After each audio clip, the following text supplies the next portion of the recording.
Folks Community TV presents Hockey Talk with the Olds Grizzlies. Hosted by Hugh Bodmer. Hockey Talk with the Olds Grizzlies is sponsored by Hugh Bodmer, CIR Realty and Olds.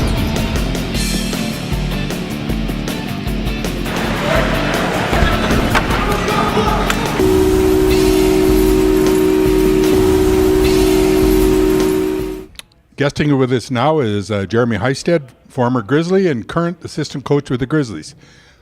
Jeramie, welcome to the program, and how about a comment on Thursday night's game? I think it was pretty simple, Hugh. The boys didn't show up for a couple periods, and in the third we attempted to come back, but their goalie stood tall in the net, and basically we had a tough learning lesson with the 4-0 loss.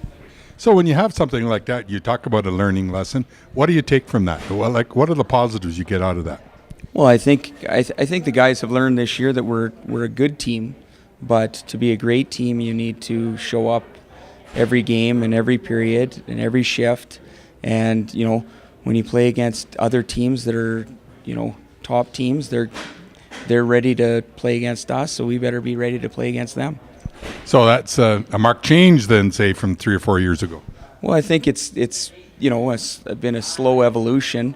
The team itself, Brett's been the head coach for 4 years now, and I think that finally he's putting his stamp on the team, and with the help of the rest of the coaching staff, I think that we're being able to build on what we've had in the past for skilled players and acquire some new guys that have built the club to the point to where it is. In terms of history and everything, certainly having a staff that includes a number of ex-Grizzlies, what do you fellas bring to the table?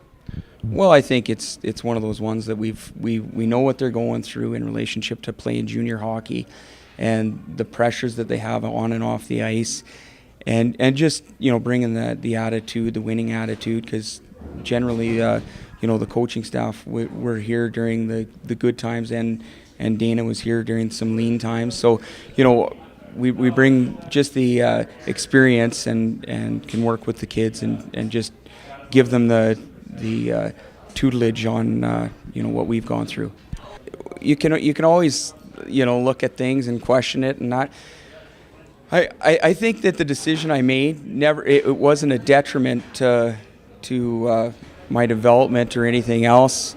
I was still able to come back after the pro career was done and get a degree. But obviously, if I could have gone to NCAA, it would have been nice. But I think it's nice to have that knowledge, because when I talk to the young kids, like we have two kids that are 16 years old this year, well, one 15 still, but and just try and steer them in the right direction and let them make their decision whether or not they want to go the major junior route or make the attempt at getting a full ride scholarship. So in terms of your sales pitch to those two young fellas, for example, what would you emphasize? Well, I think know what you're getting into, because people are going to, at various levels, are going to try to be car salesmen and hard sell you, and just ask questions before you sign on the dotted line. I notice in the papers this week that there's a class action lawsuit being launched by a lawyer on behalf of players in the major junior leagues. Is there any hint of that in our league?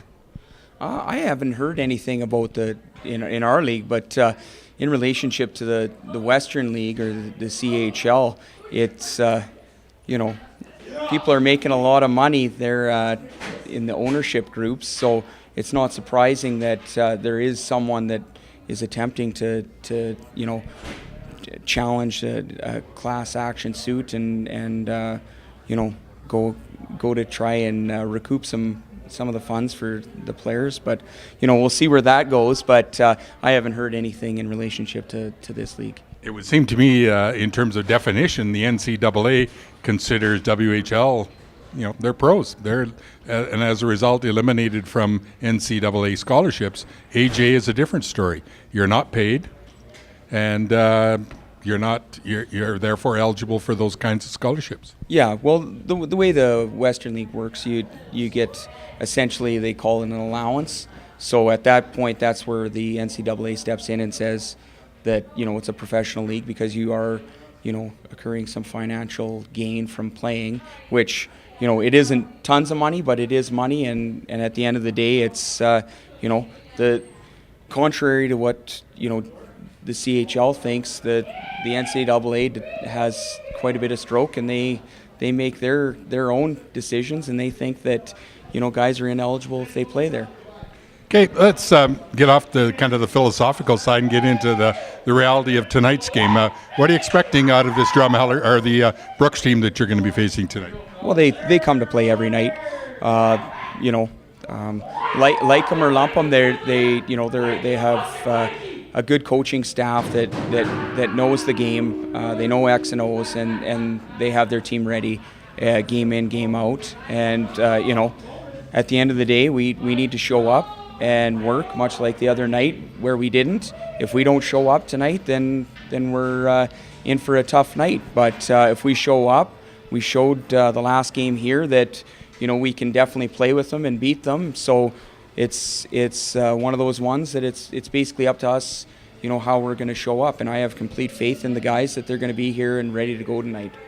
Let's talk a little bit. You have one new addition. Tell us a little bit what you observed of this fellow.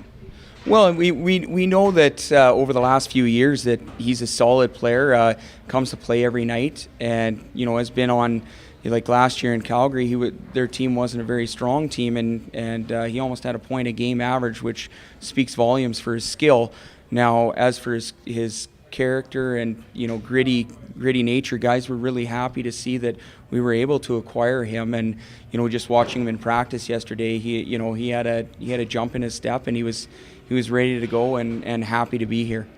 Thanks very much, Jeramie, and good luck tonight. Thanks a lot, Hugh. Watch Olds Community TV on Channel 148 on the ONET IPTV network, or catch us on the web at www.octv.ca.